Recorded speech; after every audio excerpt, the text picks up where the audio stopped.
वंदे छत्रपती शिवाजी महाराज की जय श्रीराम।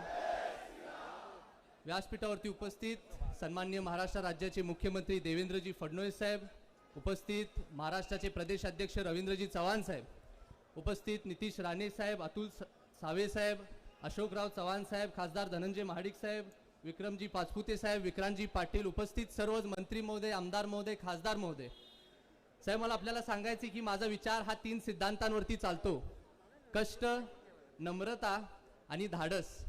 साहेब, हा माझा पहिलाच कार्यक्रम आहे आणि आज तुम्ही इथं आलात। मी तसा फार धाडशी आहे, परंतु तुम्ही आल्यामुळं थोडासा आज नर्वस झालोय। पण साहेब, आपल्याला सांगायचं आहे की आज एक खूप महत्त्वाचा दिवस हा भारतीय जनता पार्टी युवा मोर्चासाठी आहे, माझ्यासाठी आहे। आणि आपल्याला सगळ्यांना या महत्त्वाच्या दिवशी एक अतिशय महत्त्वाची घटना मला सांगायची आहे। कुरुक्षेत्राच्या युद्धामध्ये 2 बाजू होते, पांडव आणि कौरव।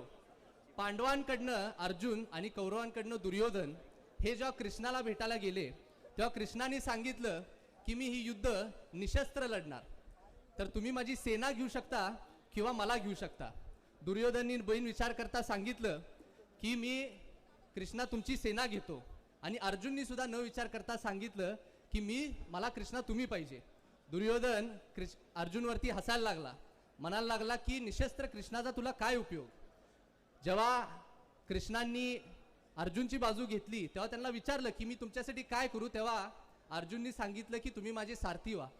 आणि युद्धामध्ये उतरले तेव्हा अर्जुननी 4ही दिशेने बघितल्यानंतर त्यांचे गुरु, त्यांचे पितामह, त्यांच्या परिवारातले सदस्य त्यांना दिसले आणि त्यांचे हात थरथरायला लागले, त्यांच्या हातातून धनुष्यबाण खाली पडलं। त्यांनी कृष्णाला सांगितलं की मी हा युद्ध लढू शकत नाही, परंतु कृष्णाने त्यांना त्यांच्या जबाबदारीची जाणीव करून दिली, त्यांना एक आधार दिला, एक राजा म्हणून नाही, एक देव म्हणून नाही, परंतु एक मित्र म्हणून आधार दिला। एका अंधारात सुद्धा सूर्याची किरण दाखवली आणि परत एकदा अर्जुनमध्ये एक ऊर्जा निर्माण झाली। अर्जुन ते युद्ध लढले आणि विजयी झाले। अनेक लोक त्या विजयाचा उत्सव साजरा करायला लागले आणि त्यांनी म्हणायला लागले की अर्जुन हा इतिहासातला सर्वात मोठा योद्धा ठरलेला आहे। परंतु अर्जुनला माहित होतं की ही युद्ध कृष्णाशिवाय जिंकणं त्यांना शक्य नव्हतं। कृष्णाच्या विचारामुळे, कृष्णाच्या उपस्थितीमुळे, सतर्कतेमुळे ते युद्ध जिंकू शकले। मी ही घटना एवढ्यासाठीच सांगतोय कारण इथं बसलेल्या प्रत्येक व्यक्तीला मला एक संदेश द्यायचा आहे। तुमच्या प्रत्येकातल्या आयुष्यातला मी एक सारथी बनायला तयार आहे। तुम्हाला सर्वांना दिशा दाखवीन, मार्ग काढून देईन, तुमचं आयुष्यभर एक प्रामाणिक मित्र बनून राहील। आज युवा शक्ती जागर यात्राची सुरुवात होत आहे आणि आपण सर्वजण भाग्यवान आहे की आपल्याला भारतीय जनता पार्टीचं काम करायला मिळतं। आज तुम्ही जर भारतीय जनता पार्टीच्या नेते मंडळींचा विचार केला, इतिहास घडवणारे पंडित दीनदयाल उपाध्यायजी असतील, श्यामाप्रसाद मुखर्जी जी असतील, अटल बिहारीजी वाजपेयी असतील, लालकृष्ण अडवाणीजी असतील, सुषमाजी स्वराज, प्रमोदजी महाजन, गोपीनाथजी मुंडे साहेब, आणि छाती टोकून सांगतो या विश्वमधले 1 नंबरचे नेते सन्माननीय प्रधानमंत्री मोदीजी। आज आपल्याला सगळ्यांना सांगायचं आहे की आपल्यासाठी सुद्धा एक सुवर्ण काळ आहे, कारण आपलं नेतृत्व हे सन्माननीय मुख्यमंत्री देवेंद्र फडणवीस साहेब करतात। साहेब, तुम्ही फक्त माझे नेते, माझे गुरु नाही, माझी नालंदा विद्यापीठ आहे। कारण साहेब, मी तुमच्याकडे बघून इतक्या गोष्टी शिकतोय, मला ह्या गोष्टीची खात्री आहे की फक्त तुमच्या सानिध्यात वाढत राहिलो तर ह्या आयुष्यात माझ्या कुठलीही जगातली नकारात्मक शक्ती मला थांबवू शकणार नाही। तू वीरों की संतान है, तेरा खून कहानी लिखेगा, हर जंग जो तू लड़ेगा वक्त उसे याद रखेगा। तू माटी का लाल है, तू समय बदल के रख देगा, जो आज तुझे कम समझते हैं तू उनका घमंड तोड़ देगा। तू अग्नि का रूप है, तू आंधी बन के चलेगा, झुकना तेरा काम नहीं, तू इतिहास लिख के चलेगा। आज ह्या दौऱ्याचं नियोजन करत असताना सुद्धा मला आपल्याला सांगायचं आहे की सबका साथ सबका विकास हे धोरण मनामध्ये ठेवून आम्ही ह्या दौऱ्याची रचना केलेली आहे। मी सर्वप्रथम भारतीय जनता पार्टीचे पदाधिकारी, भारतीय जनता पार्टी युवा मोर्चाचे पदाधिकाऱ्यांचं मनापासून आभार मानतो, कारण त्या सर्वांनी खूप मेहनत घेऊन ह्या दौऱ्याची रचना केलेली आहे।